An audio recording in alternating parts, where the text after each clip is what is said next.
하나님의 음성을 듣는 것에 대한 방해되는 요소들 몇 가지를 좀 살펴보려고 합니다.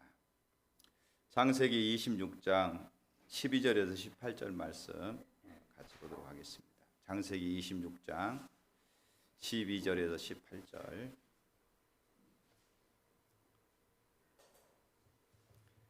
제가 한 절, 여러분이 한 절 같이 교독하도록 하겠습니다. 이삭이 그 땅에서 농사하여 그 해에 100배나 얻었고 여호와께서 복을 주심으로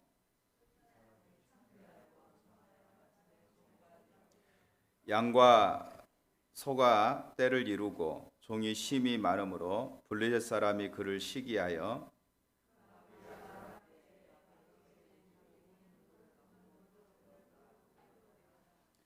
아비멜렉이 이삭에게 이르되 네가 우리보다 크게 강성한즉 우리를 떠나라.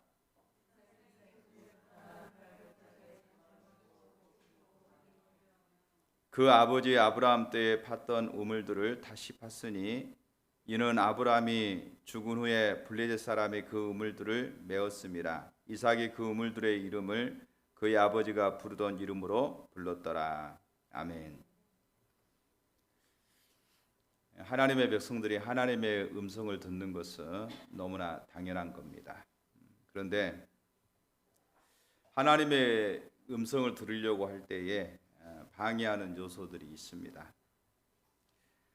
이런 요소들을 제거해야만이 하나님의 음성을 더 올바르게 우리가 잘 들을 수가 있습니다. 그래서 로이드 존스 목사님은 부흥이라고 하는 책에서 이 부분을 잘 설명하고 있습니다. 로이드 존스 목사님 뭐라고 말하면 이렇게 말합니다. 이삭이 아비멜렉을 떠나 진을 쳤던 지역은 물이 없던 지역이었습니다. 당시 물길을 새로 찾는 일도 쉽지 않았거니와 물길을 찾았다 하더라도 우물을 새로이 판다는 것은 매우 어려운 상황이었습니다. 또 새로이 판다고 해도 물이 솟아나는 보장도 없었던 터였습니다. 이삭의 입장에서 보면 매우 막막한 지경이었습니다. 이처럼 다급했던 시간에 이삭은 아버지 아브라함이 팠던 우물을 다시 팠던 것입니다. 그런데 문제가 생겼습니다. 블레셋 사람들이 온갖 쓰레기들로 우물을 메웠기 때문입니다. 분명 물길은 쓰레기 더미 아래 있긴 하지만 온갖 쓰레기들로 그 위에 덮어 있었습니다. 이삭은 우선 블레셋 사람들이 메어 놓았던 쓰레기 더미를 깨끗이 치웠습니다. 그랬더니 얼마 있지 않아 시원한 물길을 볼 수 있었습니다. 로이드 존스 목사님은 이에 성경 구절을 인용하면서 하나님의 부흥의 역사는 이미 역사적으로 임했습니다 라고 말합니다. 또 하나님의 부흥은 우리 가운데 임해 있습니다. 그러나 이 부흥을 가로막는 것들이 있습니다 라고 말합니다. 마치 블레셋 사람들이 쌓아놓은 쓰레기 더미처럼 말입니다. 그는 이어서 우리가 하나님의 부흥을 보려면 이 쓰레기 더미를 치워야 합니다. 이 쓰레기 더미 같은 요소들을 우리 삶 가운데 치워버릴 때에 하나님의 부흥을 경험할 수 있습니다 라고 그는 말하고 있습니다. 마찬가지입니다. 하나님의 백성이라면 하나님의 음성을 들어야 합니다. 이것은 하나님 백성들에게 주어진 고유의 권한이다. 하나님의 음성을 듣는 것은 하나님 백성들에게 주어진 고유의 권한입니다. 그런데 하나님의 음성을 듣는 것을 방해하는 마치 우물을 가로막고 있는 쓰레기가 있는 것처럼 그런 방해물이 있다는 겁니다. 우리가 이 하나님의 음성을 듣는 쓰레기, 방해물들을 제거할 때에 올바로 하나님의 음성을 들을 수가 있습니다. 자, 그러면 오늘은 하나님의 음성을 방해하는, 듣는 것을 방해하는 그 방해물 두 가지만 살펴보려고 합니다. 첫 번째, 세계관의 쓰레기가 있습니다. 크게 세계관을 얘기할 때에 학자들은 세 가지 측면에서 세계관을 얘기합니다. 하나는 정령 숭배적인 세계관, 두 번째는 유물론적인 세계관. 세 번째는 성경적인 세계관. 이 세 가지로 나눠서 얘기합니다. 그런데 이 세계관은 어렸을 때부터 우리가 보고 또 듣는 거, 체험적으로 이런 것들을 보고 듣는 것들로 인해서 자연적으로 우리도 모르는 순간에 이렇게 쌓이게 되는 겁니다. 그러니까 예를 들어서 이러는 거죠.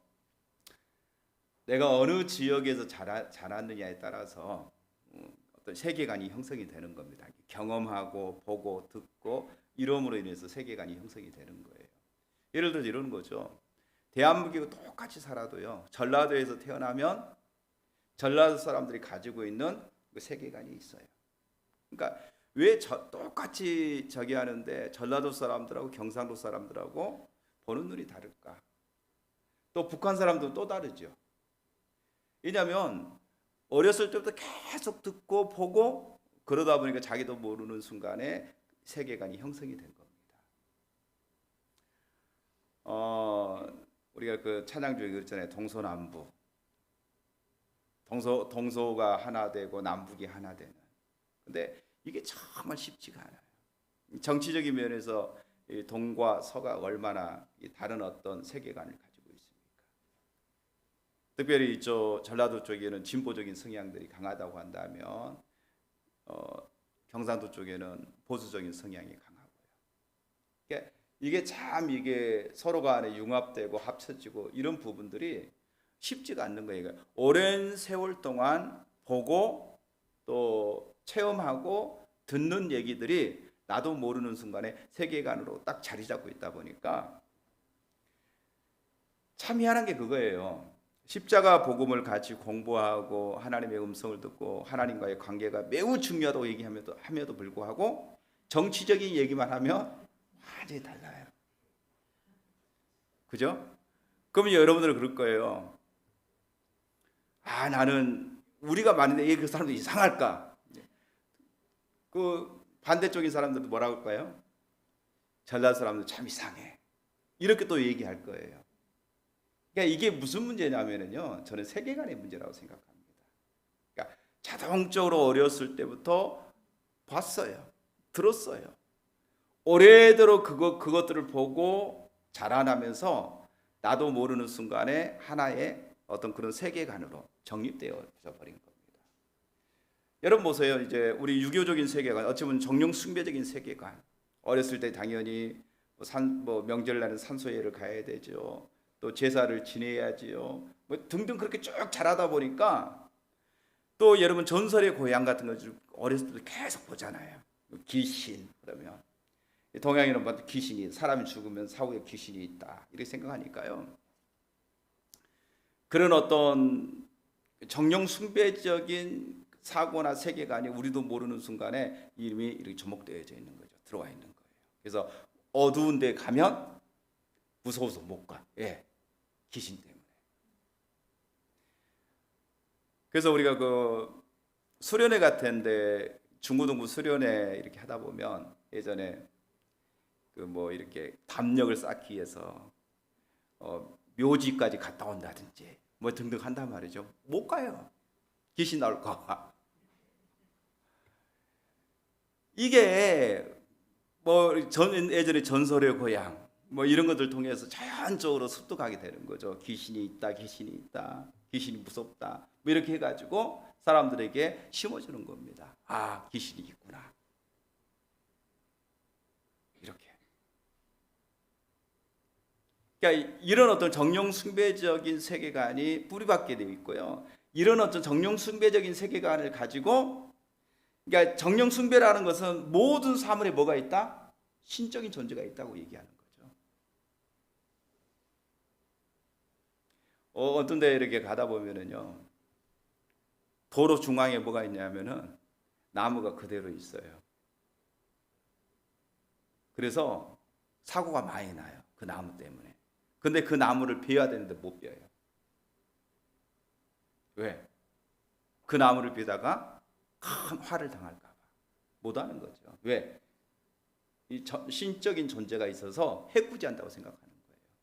그래서 그 나무를 갖다가 베지 못하는 그런 일들이 있는 거죠. 자, 이런 어떤 정령 숭배적인 세계관을 가지고 있는 사람이 기독교를 맞이해서 예수를 믿고 기독교인이 됐습니다. 그러면 기독교인이 되어 있는데 이 정령 숭배적을 철저하게 버리고 성경적인 세계관을 가져야 되는데 정령 숭배적인 세계관을 그대로 가지고 있으면서 기독교인이 되면 어떻게 되느냐? 어찌 보면은요, 그 모든 어떤 일들에는 꼭 하나님께서 벌 주셔서 그런 일들이 주어진 것처럼 이런 생각들을 하게 되고요. 또 너무 모든 것들을 영적으로만 해석하려고 하는 경향을 가지고 있습니다. 그러니까 신비적으로 흘러가 버릴 수 있는 경향이 있다는 거예요. 그러니까 심각한 문제가 될 수 있는 거죠. 또 하나는 서구 유물론적인 세계관이 있습니다. 그건 합리적인 세계관이라고 얘기하죠. 하나님의 역사는 그러니까 과학과 의학으로 분명하게 그거 증명이 되지 않으면 인정하지 않고자 하는 그런 세계관이죠. 그러다 보니까 이성적인 거, 굉장히 이성적인 겁니다. 그러니까 모든 것들은 이성적으로 판단하고 설명하려고 하는 거예요. 그러니까 성경에 나오는 모든 어떤 하나님의 초자연적인 역사들을 인정하지 않으려고 합니다. 그것을 배제해 보려고 합니다. 자, 그런 어떤 세계관을 가지고 있는 사람이, 그게 예를 들어서 이런 거죠. 당연히 어떤 진화론이라든지 기독교 신앙을 가지고 있으면서도 뭘 주장하느냐? 진화론을 주장하는 거예요. 하나님이 창조하셨다 이렇게 보면은요, 하나님 창조하셨다 이렇게 보면은 초자연적인 역사를 인정해야 되는데 과거로 증명이 안 되거든요. 그러니까 진보적인 신학이 발전되는 것이죠. 그러니까 인간의 이성으로 합리적인 이해가 되어지느냐 되어지지 않느냐, 증명이 되느냐 증명이 되지 아니냐에 따라서 지금도 하나님의 초자적인 역사가 있다, 지금도 하나님께서 우리 가운데 말씀하고 계신다 이렇게 말하면은요, 그 아주 어리석은 사람으로 생각하고 미친 사람 취급을 해버리는 거죠. 이게 왜 그러냐면 서구 합리적인 세계관, 유물론적인 세계관을 가지고 교회 안에 들어와서 신앙생활을 하지만 종교적인 모습만 가득하지 실제적으로 하나님이 오늘날 우리 가운데 개입하시고 말씀하시고 인도하신다고 하는 사실을 인정하지 않게 되는 것이죠. 그래서 세계관은 안경과 같습니다. 내가 어떤 안경을 쓰느냐에 따라서 이제 색이 들어가는 안경이죠. 뭐 선글라스 여러분들이 이제 더우니까 선글라스 쓰고 이제 밖에 나가잖아요. 그러면 여러 가지 색깔이 들어가 있는 이제 선글라스를 쓰는 겁니다. 그러면 빨간색이 들어가 있는 선글라스를 쓰면은요, 다 붉으스럽게 보이는 거예요. 또 초록색이 들어가 있는 선글라스 쓰면 모든 게 또 초록색으로 보이고요.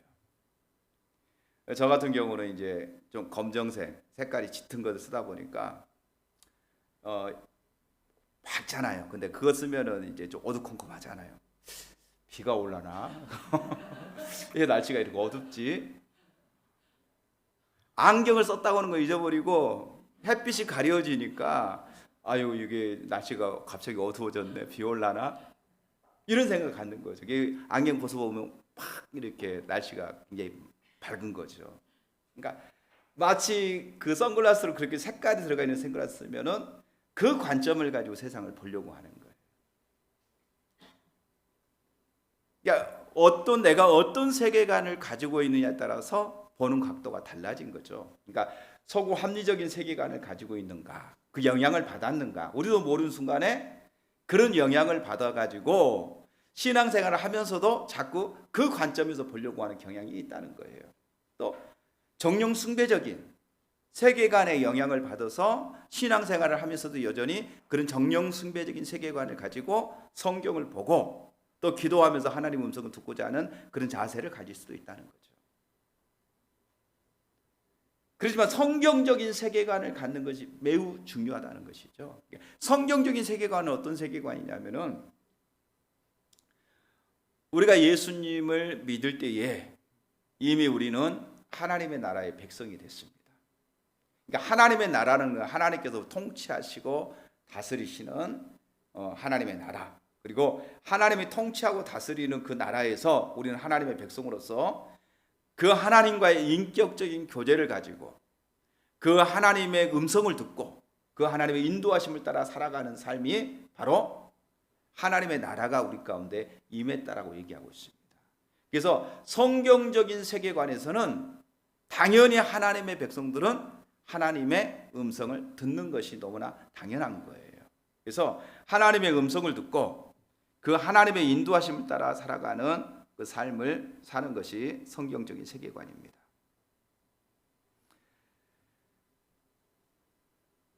자, 그럼에도 불구하고 오늘날 예수님을 믿는 많은 사람들은 기적적인 역사나 하나님의 음성을 듣는 것을 신앙생활에서 그러니까 이러는 거죠.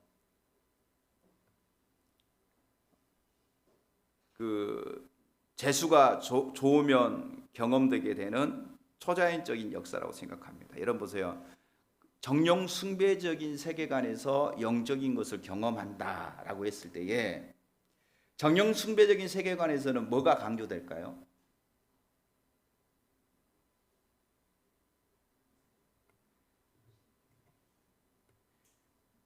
그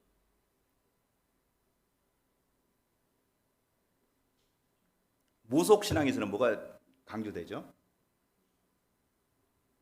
정성. 얼마나 정성을 많이 들였느냐, 그죠?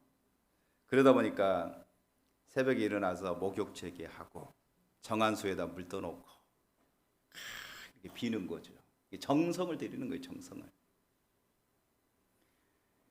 정성을 들이면 그 정성 때문에 이렇게 신령이 응답한다, 이렇게 생각하는 거죠. 그러니까 이런 어떤 세계관을 가지고 있는 거예요. 그래서 마치 기도를 많이 한다든지 뭔가 하나님 앞에 정성을 들여야만이 뭐 기도 응답이나 역사가 주어진다, 이런 생각을 갖는 거예요.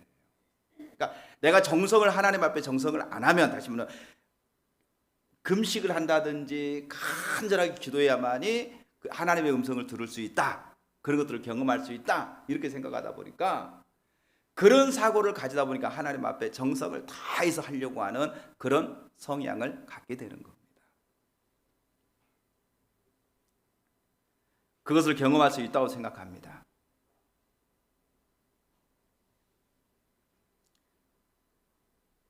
그리고 대부분의 신앙생활이 지난 이 세상 속에서 그냥 평범하게 살아가는 것으로 그렇게 이해하고 있습니다.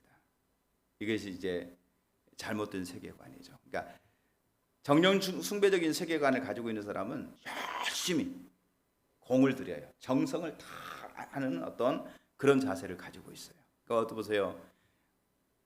예수 믿은 지 이제 됐어요. 그때부터 이제 새벽 예배도 안 빠지고 열심히 다녀. 왜? 정령 숭배적인 세계관을 가지고 있는 그 자기의 신앙관이 그대로 교회 가운데 접목이 돼 가지고 하나님 앞에 이제 공을 쌓는 거예요. 열심히 정성을 다하는 거예요. 그냥 아주 열심히 새벽에도 기도하고 계속 하는 거죠. 근데 여러분 그분들의 기도를 한번 봐보세요. 기도는 하나님과 친밀한 교제인데, 하나님과 친밀한 교제, 하나님의 음성과 하는 친밀한 교제 가운데 가는 것이 아니라 내가 가지고 있는 소원을 아뢰는, 자기가 예전에는 어떤 정령적인 다른 어떤 신에게 빌었던 그 비는 것이 이제 하나님께 비는 것으로 바뀌어져 있는 거죠. 그러니까 이게 정령 숭배적인 세계관입니다. 그러니까 철저하게 하나님의 손을 구하는 자리에 있을 수밖에 없는 거죠. 이런 관점을 가지고 있으면. 그리고 하나님 앞에 내가 열심히 공을 들이고 열심히 기도하고 헌금을 하면 하나님의 내 소원을 들어준다, 이런 어떤 신앙 세계관을 가지고 신앙생활을 하는 거예요. 자식 잘 되게 해주시고 건강하게 해주시고 사업 잘 되게 해주시고 또 모든 것들이 원하는 대로 다 잘 되게 해주십시오. 그래서 그 일을 위해서 열심히 하나님 앞에 정성을 다하는 겁니다. 이게 이제 정령 숭배적인 세계관을 가지고 있는 사람들이죠. 그러니까 이런 어떤 신앙생활 하면은 이게 기복 신앙이 굉장히 발달될 수밖에 없겠죠. 서구적인 그 신앙관, 유물론적인 신앙관은 어찌 보면은요 합리적이고 이성적입니다. 어찌 보면은 율법주의적인 사고가 아주 강하겠죠.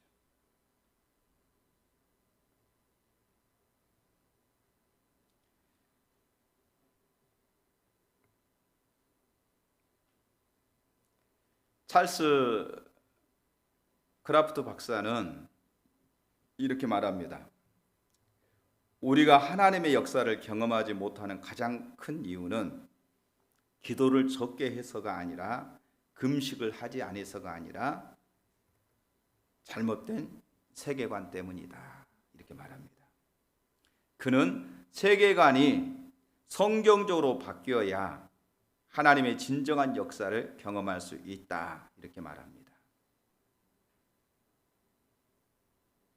세계관이 바뀌어서 하나님이 현재 당신의 백성들에게 말씀하시며 역사하시며 인도하시며 보호하시며 도우시며 함께 하신다는 사실을 깨달아야 됩니다. 이런 세계관이 우리 가운데 심겨져야 된다는 것이죠. 그러니까 하나님이 지금도 역사하고 계신다. 하나님이 지금도 인도하고 계신다. 하나님이 지금도 보호하고 계신다. 하나님이 지금도 도우시고 함께 하신다고 하는, 당신의 자녀들에게 말씀하고 계신다고 하는 사실을 깨닫는 겁니다. 그러니까 우리의 세계관이 달라져야 하나님 앞에 우리가 기도하고 또 하나님의 음성을 듣고자 하고 하나님이 여전히 우리를 도우시고 인도하고 계시다고 하는 사실을 발견했을 때 그 하나님을 의지하고 그 앞에 서게 되겠죠. 그래서 성경적인 세계관을 갖는 것이 너무너무 중요합니다. 여러분 이제 성경적인 세계관 그러면 우리가 성경적인 관점에서 세계를 봐야 돼. 맞는 말이에요. 그런데 우리도 모르는 순간에 어떤 정령 숭배적인 세계관, 유물론적인 세계관에 사로잡혀 있는 거예요. 어렸을 때도 쭉 되어져 있기 때문에. 그래서 제가 소도에 여러분에게 얘기한 게 바로 그거예요. 왜 똑같은 예수를 믿고 똑같은 신앙의 본질을 추구하는데 정치 얘기만 하면 다를까? 저는 제가 옳다고 얘기하지 않습니다. 반대로 반대쪽에 있는 사람이 옳다고 얘기하지 않습니다. 왜 다를까? 세계관의 문제라고 생각합니다.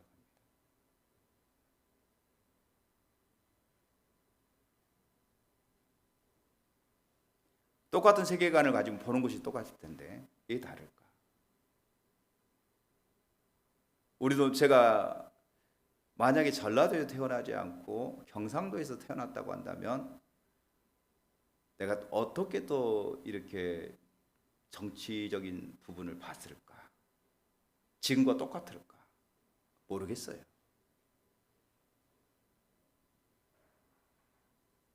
분명히 영향을 받은 거예요. 그렇죠? 영향을 받은 겁니다. 어떤 부분에 있어서. 세계관의 문제라는 것이죠. 모르겠어요. 왜 그것이 옳게만 느껴지고 그건 잘못됐다고 생각해지는지 모르겠어요.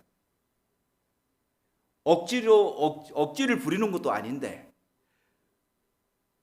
왜 이렇게 다르게 보는가 모르겠어요. 그럼 이건 틀림없이 문제가 있단 말이죠. 그렇죠? 왜 전라도 사람들은 유별나게 이렇게 보고 경상도 사람들은 유별나게 이렇게 본다는 거죠. 영향을 받았기 때문이에요. 근데 그 원인에 대해서 모르는 거예요. 몰라요. 어떤 부분에서 영향을 받았기 때문에 나도 모르는 순간에 그렇게 세계를 보고 있는 관점이 서 있는 거예요. 그리고 나는 그것이 내 입장에서는 옳다고 생각하기 때문에 나는 옳다고 생각하고 있는 거죠.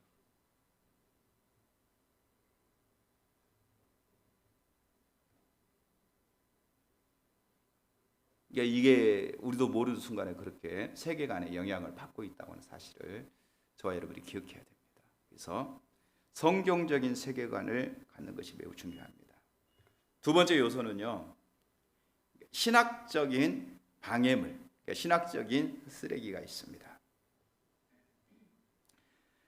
첫 번째, 세계관에 쓰레기가 있다고 한다면, 하나님의 음성을 듣는 것을 방해하는 것이 세계관의 문제라고 한다면, 두 번째 문제는 신학적인 문제가 있습니다. 그러니까 신학적인 문제라고 하는 것은 신앙생활을 하면서 여기저기서 들은 말 가운데 성경에 합하지 않는 지식들을 말합니다. 자, 신학적인 관점, 그러니까 우리가 여기서 듣고 저기서 들었던, 그러니까 어렸을 때부터 젊었을 때부터 신앙생활을 하면서 계속 들어왔던 것들이 이제는 나에게 하나의 사고체계로 잡혀져 있는 겁니다. 영향을 주고 있는 겁니다. 그러니까 이런 어떤 관점에서 하나님의 음성을 받아들이냐 받아들이지 않느냐, 뭐 이런 부분에 큰 영향을 가지고 있는 거죠. 물론 여러분들이 이제 올해 들어 십자가 복음의 토대에서 여러분들이 하나님의 음성을 듣는 것을 자연적으로 받아들이고 있기 때문에 문제가 되지 않지만 이게 굉장히 큰 문제거든요.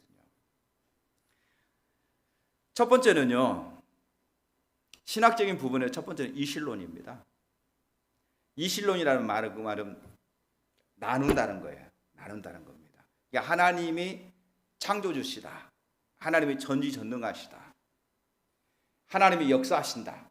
그러니까 이런 부분에 대해서는 인정을 합니다. 그러니까 하나님이 창조하셨고 하나님이 우리를 구원하셨고 하나님께 여기까지 이끄셨다. 구속을 이루셨다. 그 모든 걸 인정해요. 근데 이런 거죠. 그렇지만 현재적으로 하나님 그 모든 일을 이루었지만 하나님이 현재적으로 우리 가운데는 실제적으로는 이제 하나님이 그 모든 역사를 이루었기 때문에 우리가 이 땅에 살아갈 때는 하나님이 개입하지 않는다. 그리고 우리는 자연의 법칙에 따라서 살아간다. 이렇게 얘기하는 거예요. 하나님이 천지 만물을 창조하셨습니다. 하나님께서 주관자가 되십니다. 하나님께서 그 모든 일들을 다 구원을 이루셨습니다. 그러나 현재적으로 하나님 나를 구원하셨지만 내가 이 땅에 살아가는 그 모든 일 속에서는 하나님이 이제는 더 이상 개입하지 않습니다. 그리고 우리는 자연의 법칙에 따라서 살아갑니다. 이러는 거죠. 자, 그러면 이런 거죠. 그래서 한 해가 이런 겁니다. 한 해를 들면 어떤 사람이 아파요. 아프면 뭐 하죠? 아프면 뭐예요? 병원에 가요. 그러니까 우리는 전혀 거리끼지 아니하고 아프면 병원 가야 되고 약 먹어야 되고 이게 너무나 이제 일반적으로 받아들이는 거예요. 아프면. 왜? 하나님이 더 이상 개입하지 않으니까 아프면 병원에 가서 진찰 받고 주사 맞고 약 지어서 먹고 그런 것이 너무나 당연한 것으로 이제 이해되어지는 거죠. 왜? 하나님이 구원자라는 걸 믿는다니까요. 하나님이 창조주라는 걸 믿는다니까요. 하나님이 역사하셨다는 걸 믿는다니까요. 그러나 현재적인 상황 속에서 내 삶에서는 하나님이 개입하지 않으시고 하나님께서 우리가 자연 법칙을 살아가도록 그냥 내버려 두신다고 생각하기 때문에 아프면 병원 가고 뭐 여러분 아프면 병원 가는 것이 잘못됐다 그걸 말하는 게 아닙니다. 구분시키는 겁니다. 그러니까 하나님의 영역과 우리가 해야 될 영역을 구분시키는 것을 얘기하는 겁니다. 이신론이라는 게 바로 그거예요. 그걸 말하고 있는 겁니다.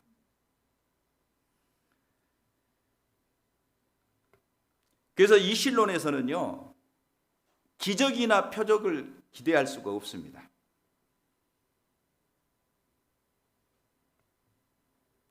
천지 창조는 믿지만 그 이후에 모든 우주나 인간의 삶은 자연 법칙에 의해서, 즉 원인과 결과의 법칙에 의해서 만들어진다고 믿기 때문에 그렇습니다.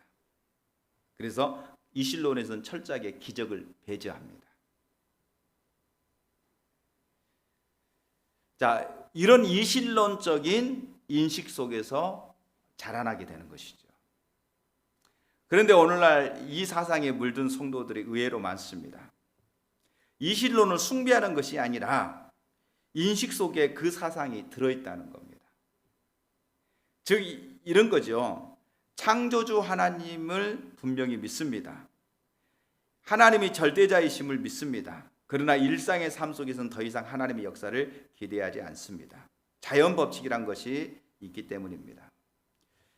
하나님께서 자신의 그 법칙에 따라서 세상과 인생살이가 움직이도록 만드셨다고 생각합니다. 성도들 중에서 이런 분들이 많습니다. 과거와 미래의 하나님은 잘 믿습니다. 하나님이 과거의 나를 구원하셨다는 사실과 또 앞으로 장차 심판으로 오실 예수님에 대해서, 재림주로 오실 예수님에 대해서 믿습니다. 과거에 하나님께서 아브라함에게 또 모세 때에 하나님이 역사하셨던 그 모든 일들, 성경에 말했던 모든 역사하셨던 사실을 다 믿습니다. 근데 문제는 현재의 하나님에 대해서는 믿지 않는 경우가 있습니다. 현재에 대해서는 자연 법칙을 더 신뢰합니다. 이것이 바로 이신론입니다. 현재적으로 지금 하나님께서 개입하시고 역사하셔서 말씀하시고 인도해 가시고 우리를 보호하시고 우리 가운데 하나님이 책망하시고 이런 일들이 분명히 있는데 이거에 대해서는 믿지 못하고 과거와 미래에 되어질 것을 믿지만 현재적인 그 하나님의 역사 또 하나님께 우리 가운데 말씀하신 것에 대해서는 믿지 않는다는 것이죠. 그리고 마치 이것을 믿는다고 한다면 그게 잘못된 것으로 이렇게 간주해버리는 모습을 볼 수가 있습니다. 무슨 말인지 아시겠죠? 두 번째는요, 세대주의라는 방해물이 있습니다. 그러니까 신학적으로 세대주의라고 하는 쓰레기가 있습니다. 세대주의라는 것은 뭐냐면 오늘날 더 이상 하나님 우리 가운데 말씀하지 않는다. 하나님의 음성을 들을 필요가 없다. 이렇게 주장하는 잘못된 신학 사상입니다. 하나님의 음성은 성경 시대에나 가능했지 오늘날은 끝났다고 말하고 있는 것이 세대주의입니다. 그런데 의외로 이 세대주의 신학을 가지고 있는 사람들이 많습니다. 특별히 보수주의라고 하는 사람들은 우리는 보수 신학을 가지고 있다 이렇게 말하고 있는 분들에게서는 이 세대주의적인 신학 사상이 아주 강합니다. 그래서 이 세대주의 신학 사상을 가지고 있는 사람에게는 우리가 하나님의 음성 듣는다 이렇게 말하면은요, 하나님의 음성을 뭘로 생각해요? 직접 계시, 성경 플러스 또 다른 계시 이렇게 생각해서 2단 이렇게 가는 거예요. 하나님께서 우리에게 말씀하셨어 그러면 저 2단 이렇게 가는 거죠. 그러니까 하나님의 계시, 하나님의 음성을 더 이상 들을 필요가 없고 하나님의 음성이 끝났다라고 생각하는 이런 세대주의 신학이 있다는 거예요. 그러니까 이런 분들이 의외로 많습니다. 의외로.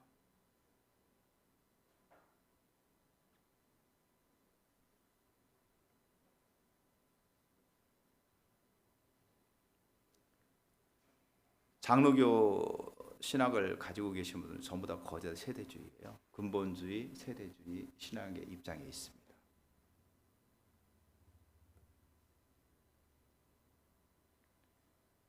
또 진보 성향이 강한 신학 사상을 가지고 있는 분들은 유물론 쪽이 자유주의 신학이 많이 이렇게 결부에 들어왔죠.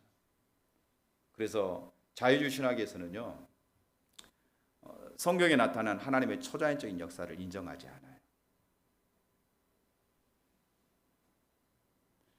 그러니까 심지어로 이런 자유주의 신학을 주장하는 입장에서는 이런 얘기까지 나오는 거죠. 예수님이 동정녀 말에게 탄생돼서 믿을 수가 없다. 증명도 안 되는 것이다. 그래서 인간 예수, 신적인 존재의 예수는 빼버리고 하나님의 아들 예수는 빼버리고요, 인간의 예수로만 얘기하는 거예요. 왜? 하나님의 아들 예수 그러면은요 이해가 안 되거든요.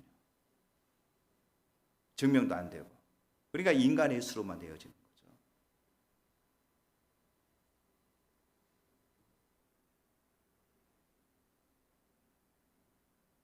그러니까 초자연적인 역사들, 예수님께서 가나의 혼인잔치에서 물로 포도주를 만들었다? 이해가 안 되잖아요. 이해가 안 되는데 설명을 해야 되잖아요. 그러니까 어떻게 하냐면은 이렇게 말하는 거죠.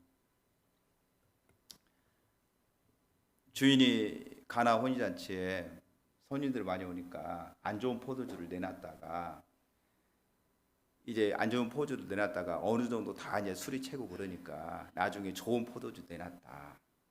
이런 식으로 그것을 해석해서 마치 그 가나 혼인잔치를 이렇게 설명하려고 하는 거죠. 뭐 예를 들어서 홍해를 이렇게 이스라엘 백성들이 모세를 통해서 홍해를 가르치고 건너게 하셨다. 이것도 홍해라고 하는 것은 갈대밭인데 그 갈대밭으로 첨벙첨벙 지나간 것이 멀리서 볼 때는 마치 갈라진 것처럼 보였다. 이런 식으로 해석을 하는 거죠. 진보 자유주의 신학에서는 그렇게 해석을 하려고 하는 거죠. 그러니까 하나님의 어떤 초자연적인 역사들을 갖다가 배제시켜 버리고 그것을 인간적인 이성의 잣대를 가지고 그것을 해석하려고 하는 거죠. 그러니까 어떤 신학자가 이렇게 말하는 거죠. 와, 기적이다. 이스라엘 백성들은 갈대밭을 지나가는데 첨벙첨벙 지나가는데 어떻게 애굽의 군대는 전부 다 그래서 거기에 빠져 죽었을까? 이게 기적적인 일이라는 거죠. 그러니까 비꼬는 거죠. 어떤 그 미국의 코미디언이 이렇게 얘기해요. 우리가 하나님께 말하는 것은 사람들은 기도라고 얘기한다. 그런데 우리가 하나님 앞에 음성을 들었다고 하면 정신병자 취급을 한다. 하나님의 음성을 듣는 것을 사람들이 인정하지 않는 것을 비꼬는 식으로 얘기를 하는 거죠. 그러니까 맞다. 우리가 하나님께 얘기한다. 하나님께 말한다. 그걸 기도라고 사람들이 얘기한다는 거예요. 그거 기도야 라고 얘기한다는 거죠. 그런데 하나님의 음성을 듣는 것을 인정하지 않으니까 내가 하나님의 음성 들었어. 기도하면서 하나님이 내게 응답하셔서 하나님 내게 음성 들었어. 그러면 좀 미쳤나 봐. 정신병자인가 봐. 이렇게 취급한다는 거죠. 그만큼 하나님의 음성을 이렇게 듣는 것을 이상하게 취급하는 것을 얘기하고 있는 거죠. 세대주의 신학에서는요. 하나님은 성경으로만 우리 가운데 말씀하신다. 이렇게 주장하는 것이 세대주의입니다. 자, 성경 어디에도 그러니까 세대주의에 대한 반대적인 부분이다. 성경 어디에도 하나님의 음성을 듣는 것이 성경 시대로 끝났다는 말씀이 없습니다. 하나님의 초자연적인 역사가 성경 시대로 끝났다는 말씀이 성경 어디에도 없습니다.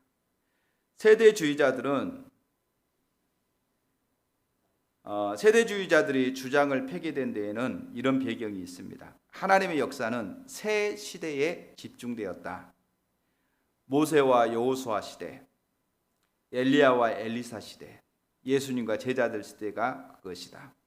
이 주장은 세대주의자의 창시자격인 벤자민 웨필드가 한 말입니다.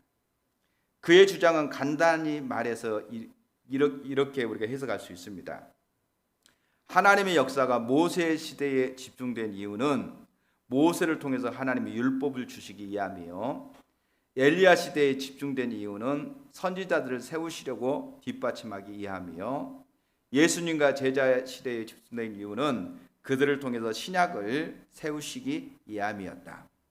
이렇게 해서 율법, 선지서, 그 다음에 신약 성경이 자리를 잡게 되었고 성경이 완성되었기 때문에 더 이상 하나님이 초자연적인 역사가 필요 없게 되었다. 그렇게 주장하는 것이죠. 그의 어떤 그 벤자민 웨필드의 주장을 이렇게 보면은 하나님의 기적들이 나타나는 이유는 계시, 즉 하나님의 말씀을 뒷받침하기 위해서였으며 이젠 계시가 완성되었기 때문에 더 이상 기적이 필요 없다는 것이다. 그러니까 모든 기적은 뭘 완성시키기 위함이다? 하나님의 말씀인 성경을 완성시키기 위함이다. 그리고 성경 66권이 계시록이 마지막으로 완성됐기 때문에 더 이상 뭐가 필요 없어요? 초자연적인 역사, 하나님의 기적이 필요 없다, 이렇게 주장하는 거죠. 근데 이거는 엉터리죠. 말도 안 되는 거죠. 이것은 그 사람의 주장일 뿐이지 성경 어디에도 근거가 없습니다. 그리고 성경 어디에도 하나님의 역사가 새 시대에만 나타났다고 말하고 있지도 않습니다. 하나님의 역사는 창세기부터 요한계시록까지 모든 시대에 나타나고 있습니다. 또 하나님의 역사는 계시를 뒷받침하기 위해서만 나타나지도 않았습니다. 성경을 보면 하나님의 역사는 여러 가지 목적을 위해서 나타났습니다. 어떨 때는 전도를 위해서도 하나님의 역사가 나타났고, 또 하나님의 사랑이 어떤 것인가를 보여주기 위해서도 놀라운 역사가 나타났고, 또 예수님을 증거하기 위해서도 하나님의 역사가 나타났습니다. 또한 예수님이 영적으로 하실 일을 육적으로 보여주시기 위해서도 나타났습니다. 그러니까 하나님 기적은요, 목적을 가지고 있는 거예요. 그러니까 표적은 목적을 가지고 있습니다. 하나님께서 어떤 부분을 나타나시기 위해서 하나님의 그 어떤 초자연적인 역사들을 나타내셨단 말이죠. 성경을 완성하기 위해서만 나타난 게 아니라는 것이죠. 그래서 그런 어떤 잘못된 부분들, 세대주의 입장에서는 잘못된 부분들이 있는 거죠. 성경에서도 하나님은 성경이 없어서 여러 가지 방법으로 말씀하신 것이 아닙니다. 세대주의자들은 꿈과 환상으로 말씀하신 것은 계시를 뒷받침하기 위해서라는 주장을 펴니다. 그래서 우리 시대에는 성경, 즉 계시가 완성되었기 때문에 이젠 더 이상 꿈과 환상이 필요 없게 되었노라고 주장합니다.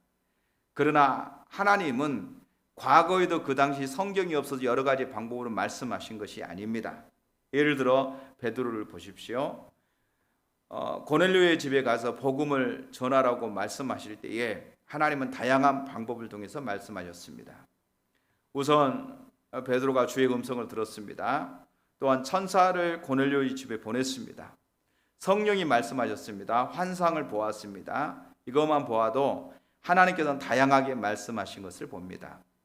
여러 통로를 동원해서 말씀하십니다. 그렇다면 하나님께서 이렇게 다양하게 말씀하신 것은 그 당시 성경이 없었기 때문에 그렇게 하신 것이 아닙니다. 그 당시 분명하게 구약 성경이 있었고요. 또 하나님은 구약에 이미 이방인에게 복음이 전파될 것을 예언해 놓으셨습니다. 아모스 9장 11절에. 그럼에도 하나님께서는 다양한 방법으로 말씀하셨습니다. 성경이 있음에도 불구하고 하나님께서는 다양한 방법으로 말씀하셨습니다.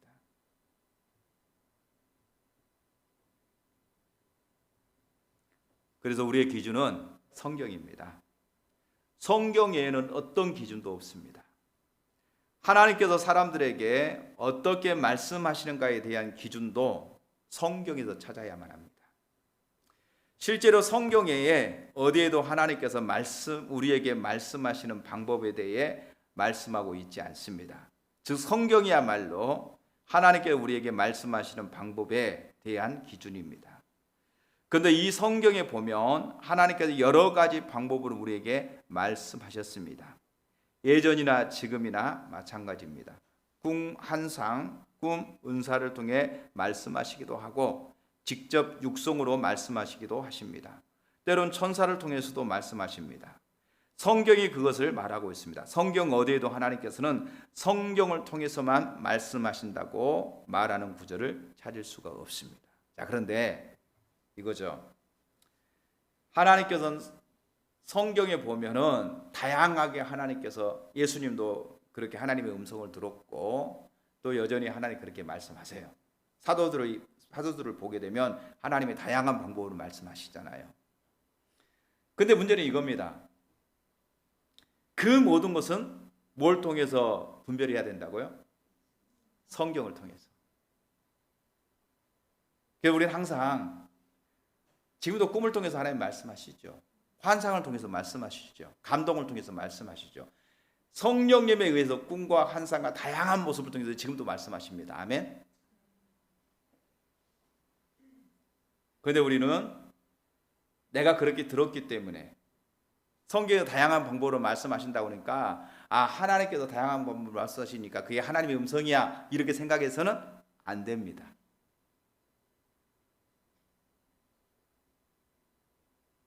우리는 성경을 가지고 그게 성경적인가, 성경에 부합한가, 부합하지 않는가를 분별해야 됩니다.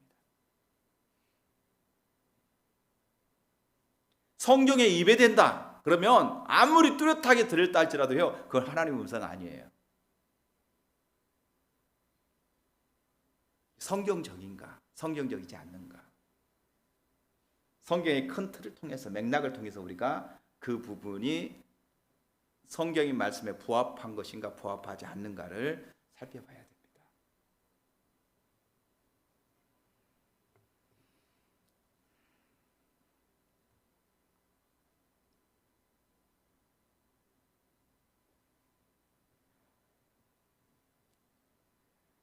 신약시대의 신앙생활은 성령이 한 삶입니다. 그래서 하나님의 음성을 듣는 것은 너무나도 당연합니다. 그래서 세대주의 입장, 세대주의 신학, 세대주의 입장은 틀린 것입니다.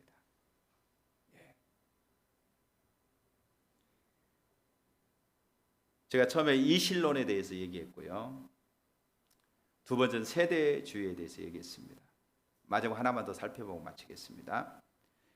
하나님의 음성을 듣는 것은 잘못된 것을 얘기하는 거죠. 하나님의 음성을 듣는 영적으로 성숙한 사람들이나 가능한 것이라고 말하는 쓰레기가 있습니다. 그러니까 하나님의 음성은 영적으로 성숙한 사람만이 듣는 것이 아니다.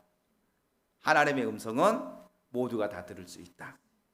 자, 영적으로 성숙한 사람만 들을 수 있다라고 말하는 거예요. 이 성숙이라고 하는 그 부분은 저는 아까 유물론이 아니라 정령 숭배적인 세계관을 가지고 있는 사람들의 사고에서 나오지 않았는가 이렇게 생각해 봅니다.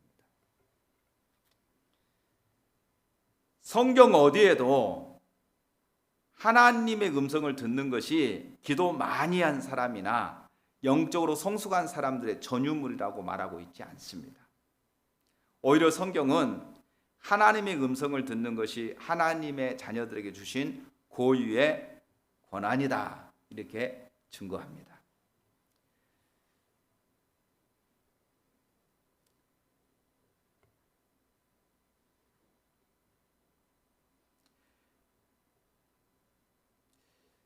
사람들이 어떤 일들을 어떤 판단의 기준으로 삼을 때에 하나님의 말씀이 아닌 자기 편견을 가지고 이렇게 판단하려고 하는 경향을 가질 때가 참 많습니다.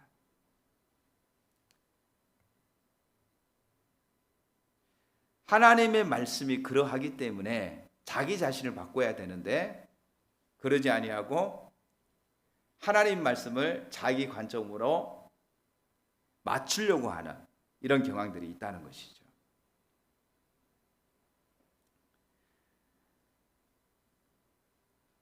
근데 자기가 가지고 있는 생각이 잘못됐다고 생각을 안 한다는 것이죠. 이게 제가 아까 처음에 얘기했던 세계관의 문제겠죠. 또 이게 잘못된 신학을 가지고 있을 때 이런 문제가 생기는 거죠. 그러니까 내가 세대주의의 신학을 배웠어요. 세대주의의 신학을 배워서 하나님께서 새 시대에 걸쳐서 말씀하시고 더 이상 하나님은 우리 가운데 말씀하지 않는다. 이런 어떤 신학적인 배경을 가지고 있어요. 그럼 사람들이 하나님의 음성을 들었다고 얘기해요. 저는 목사고 평신도인데 나는 한 번도 하나님의 음성을 들은 적이 없는데 들었다고 와서 얘기해요. 그러면 그거 잘못됐다. 하나님 더 이상 말씀하지 않는다. 내가 잘못됐다는 생각을 안 하고 지금 하나님의 음성을 들었고 하나님이 지금 우리한테 이렇게 말씀하셨다고 말하는 그분들을 갖다가 이단시 여겨버리는 거죠. 잘못됐다고 얘기해버리는 거죠. 그래서 그건 잘못된 것이기 때문에 절대로 들어서는 안 된다고 이렇게 강력하게 얘기하는 거죠. 이런 편견이 있는 거죠. 세대주의 입장이 있다든지 이신론의 입장이 있다든지 아니면 세계관의 어떤 그런 어떤 뿌리가 우리 안에 존재하고 있다고 한다면 성경을 토대해서 성경이 그러하면 내가 잘못된 것을 바꿔야 되는데 내 자신을 바꾸려고 하지 아니하고 도리어 내가 가지고 있는 그 배경을 가지고 그 모든 것을 해석하려고 하는 거죠.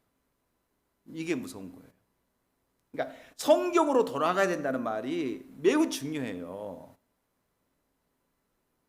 우리는 항상 성경으로 돌아가야 된다. 여러분 그거잖아요. 우리가 신학을 이렇게 그 말씀에 대한 삶에 대해서 보면 그렇게 말하잖아요. 가장이가 성경, 두 번째 전통, 이성, 경험 이렇게 4단계가 있잖아요. 그러면 항상 권위의 가장 높은 데가 뭐냐 성경이거든요. 우리는 항상 성경을 통해서 그것을 해석하고 성경으로 돌아가야 되는데 마치 전통이 성경의 권위 이에 있어 버린다. 그럼 어떻게 되겠어요? 자기가 가지고 있는 전통으로 뭘 해석해요? 성경을 해석하려고 하는 거예요. 이게 율법주의입니다. 이게. 그러니까 예수님이 그걸 기적하는 거죠. 너희가 장로들의 유전을 가지고 너희가 가지고 있는 그 성경을 해석한 그 전통을 가지고 그 전통으로 하나님의 말씀을 받아들이지 않는다는 거예요. 그러니까 이 사람들은 자기가 가지고 있는 신학적인 배경 이걸 가지고 예수님의 행적을 보는 거예요. 예수님이 하신 일을 보는 거예요. 그러면서 예수님이 하신 일이 잘못됐다고 얘기하는 거죠. 안식일을 어겼다 이렇게 말하는 거죠. 그래서 예수님을 인정하지 않게 되는 겁니다. 예수님이 하나님의 아들로서 구원자로 오셨는데 그 예수님을 받아들이지 못하는 게 뭐냐? 자기들이 가지고 있는 전통, 신학적인 배경, 그게 삐뚤어진 배경을 가지고 있는데 그것이 자기들은 옳다고 생각하니까 그걸 가지고 보는 거예요. 그걸 가지고.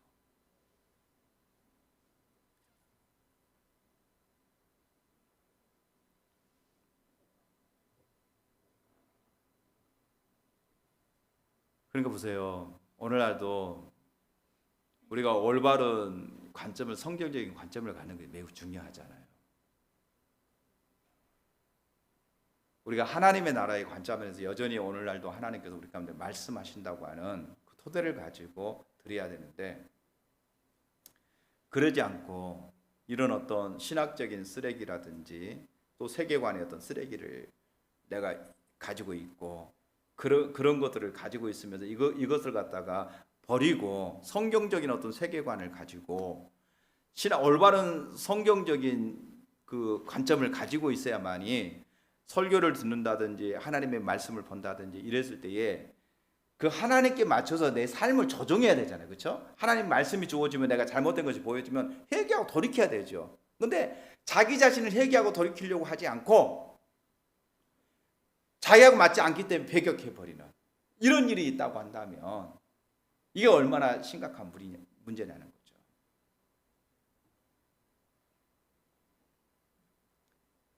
이런 어떤 쓰레기를 내가 가지고 있다고 한다면 이게 쓰레기인 걸 모르고 있기 때문에 소중히 여기는 거잖아요. 바울이 그걸 자기 자신이 쓰레기인 걸 모르기 때문에 굉장히 소중히 여겼다가 나중에 쓰레기인 것이 보여졌어요. 그랬더니 배설물처럼 버렸다고 얘기하고 있는 거죠. 그러니까 우리가 모르기 때문에 이게 쓰레기인지 모르고 확 주장하는 거죠. 어떤 분이 예전에 그러더라니까요. 장로교는 예배를 11시 시작했으면 12시 딱 마쳐야 된다. 그 쓰레기거든요. 근데 그분은 아주 자랑스럽게 얘기해요. 쓰레기인지 모르니까. 그 쓰레기거든요. 성경이 어디가 있어요? 장로교 교리에 어디가 있어요, 그거? 없어요. 자기 주장이지. 그 쓰레기거든요. 그래서 쓰레기인지 모르고 자기가 이렇게 붙잡고 있는 거죠. 바리새인들이 자기들이 가지고 있는 전통이 쓰레기가 많은데 좋은 전통도 있지만 잘못된 쓰레기도 많은데 그 쓰레기를 가지고 주님의 말씀을 들으니까 예수님이 행하신 일들을 보니까 못 받아들이는 거예요. 그러니까 예수님을 이단 삼으려고 하는 거고요. 예수님을 배척하고요. 예수님을 죽이려고 하는 음모를 깨하는 거죠. 악한 마음을 갖는 거예요. 왜? 쓰레기가 존재하고 있으니까.